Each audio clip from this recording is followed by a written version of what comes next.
Assalamualaikum warahmatullahi wabarakatuh. Perkenalkan, nama saya Raden Anugrah Dwi Putra dengan NIM 1216. Di sini saya akan melaksanakan ujian akhir semester di mata perkuliahan analisis keuangan kelas C.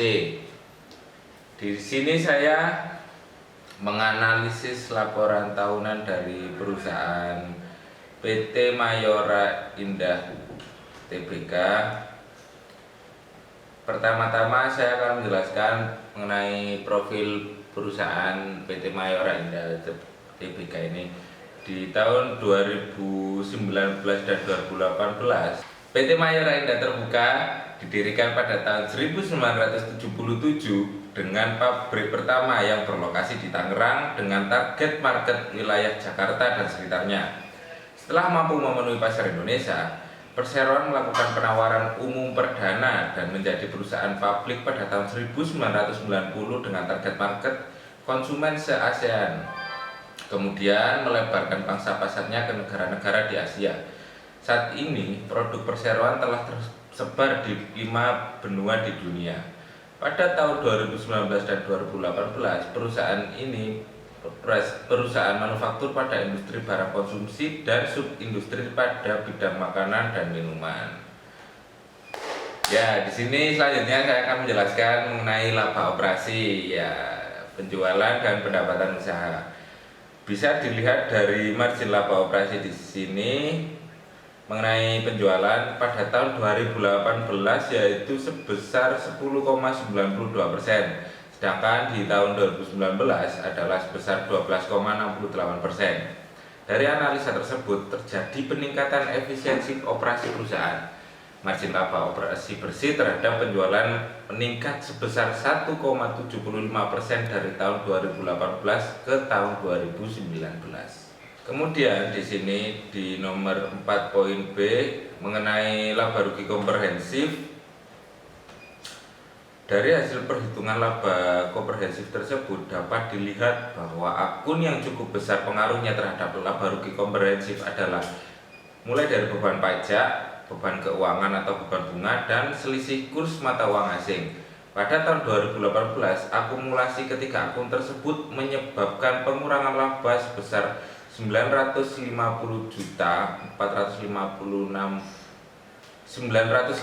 miliar 456.548.000 dan 128 rupiah, dan pada tahun 2019 adalah sebesar 1.299.499.199.937 rupiah.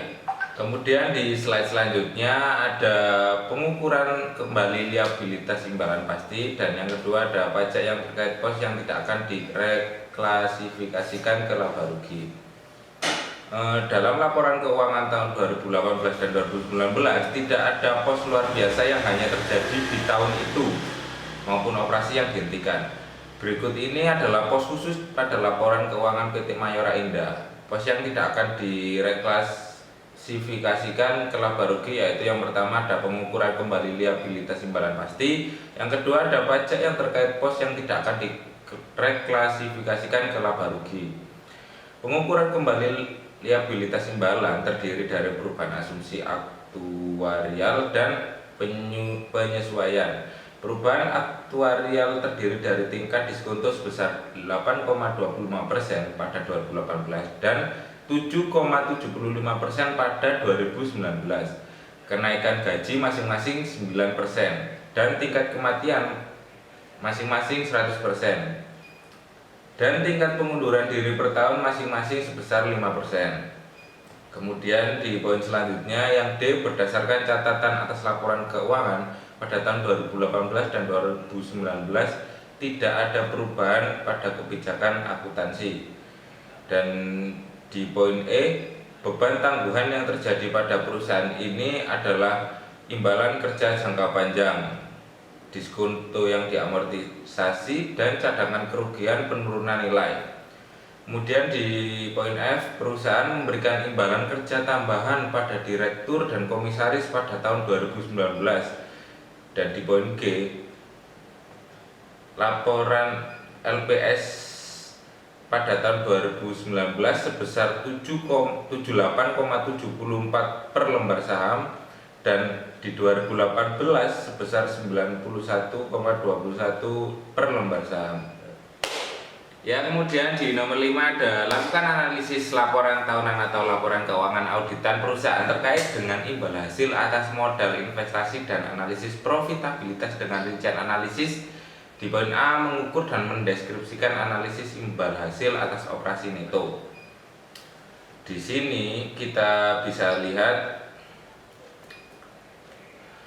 analisis imbal hasil dari aset operasi bersih ini menunjukkan bahwa perusahaan memberikan imbal hasil sebanyak 16,29% dari aset operasi bersih pada tahun 2018 dan 16,74% pada tahun 2019.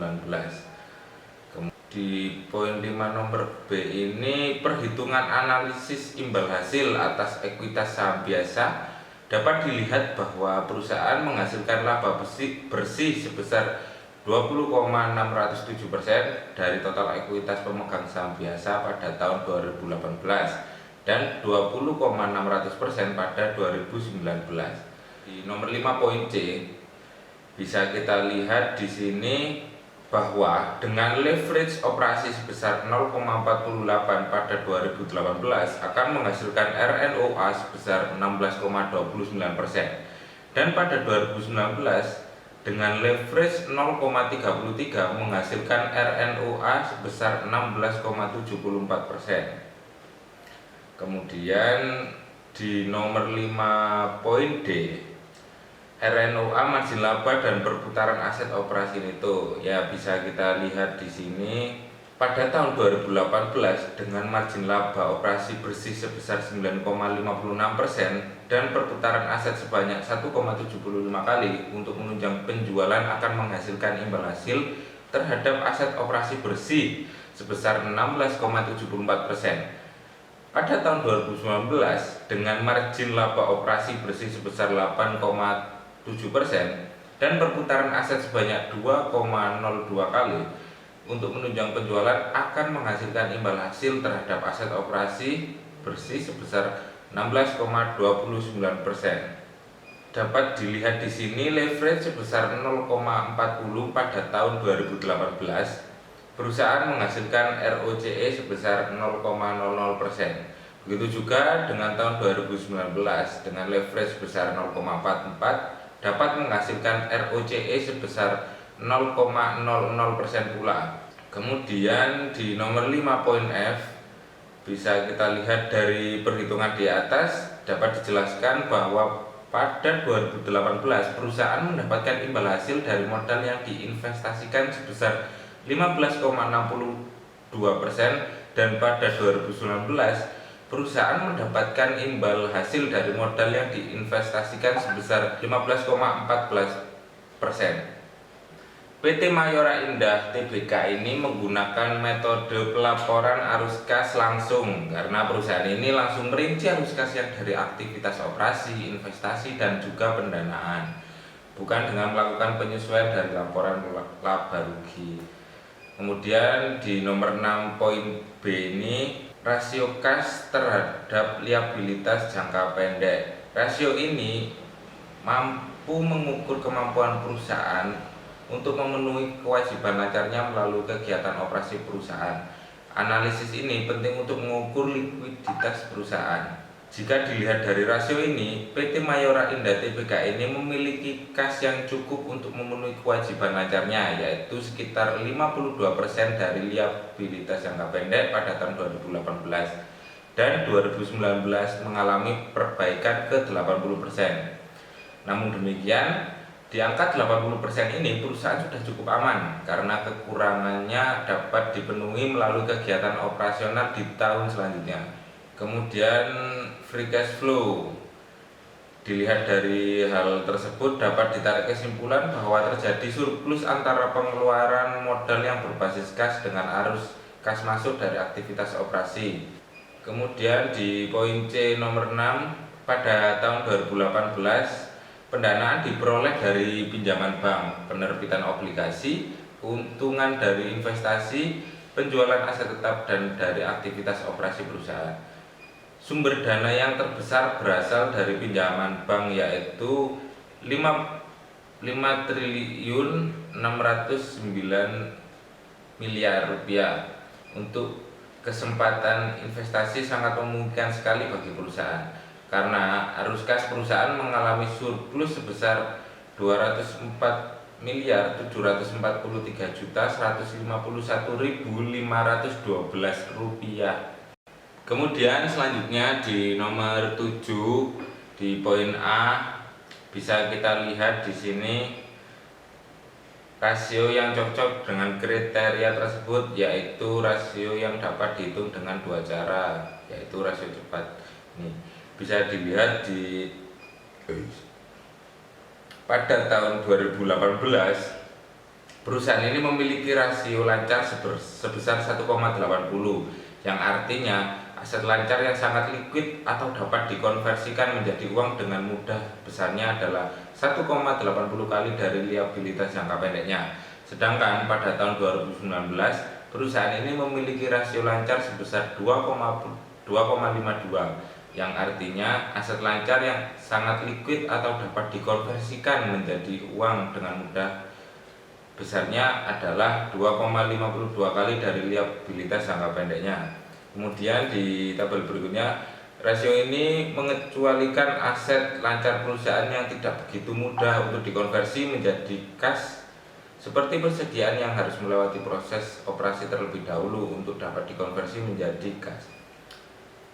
Mengenai cakupan laba, perhitungan ini menunjukkan bahwa pada tahun 2018 rasio cakupan laba terhadap beban tetap adalah sebesar 3,04, yang artinya di sini laba sebelum beban pajak dan bunga ditambah beban tetap sebelum pajak besarnya adalah 3,04 kali dari beban tetap sebelum pajak ditambah beban bunga.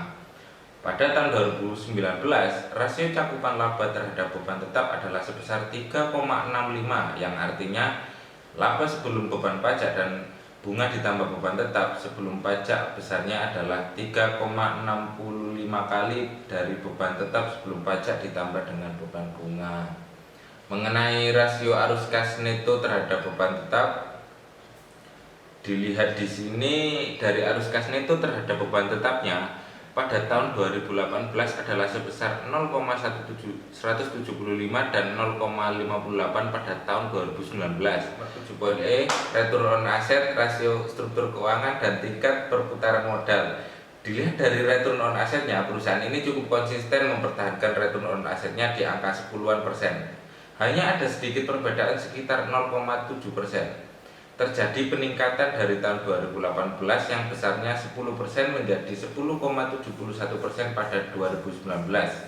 Artinya, terdapat peningkatan efisiensi penggunaan aset oleh perusahaan tersebut. Dari saya sebagai analisator, dari hasil analisis ini di berbagai komponen laporan keuangan, perusahaan ini memiliki kondisi yang sangat baik. Hal tersebut dapat dilihat dari imbal hasil operasinya yang mengalami peningkatan dari 2018 sebesar 16,3% dan pada 2019 menjadi 16,7%. Untuk imbal hasil atas ekuitas saham biasa yang stabil di angka 20,6%. Dan kemudian perusahaan ini juga memiliki free cash flow yang sangat positif pada 2018 sebesar 2,2 triliun rupiah dan meningkat pada 2019 sebesar 2,6 triliun rupiah. Dilihat dari likuiditasnya, perusahaan ini memiliki kinerja yang cukup baik. Hal ini ditunjukkan oleh rasio cepat yang lebih dari 1 atau lebih dari 100%. Dan pada 2018 sebesar 1,80 dan pada 2019 meningkat menjadi 2,52. Dan juga bisa dilihat dari solvabilitasnya, perusahaan ini memiliki utang dan ekuitas yang cukup berimbang, yaitu sebesar 51/49 pada 2018. Dan kemudian pada 2019 menjadi 48/52. Berikut ujian akhir semester dari permata kuliah analisis keuangan kelas C. Saya Raden Anugrah Dwi Putra Terima kasih untuk Bu Dewi selaku dosen pengampu mata kuliah analisis keuangan. Assalamualaikum warahmatullahi wabarakatuh.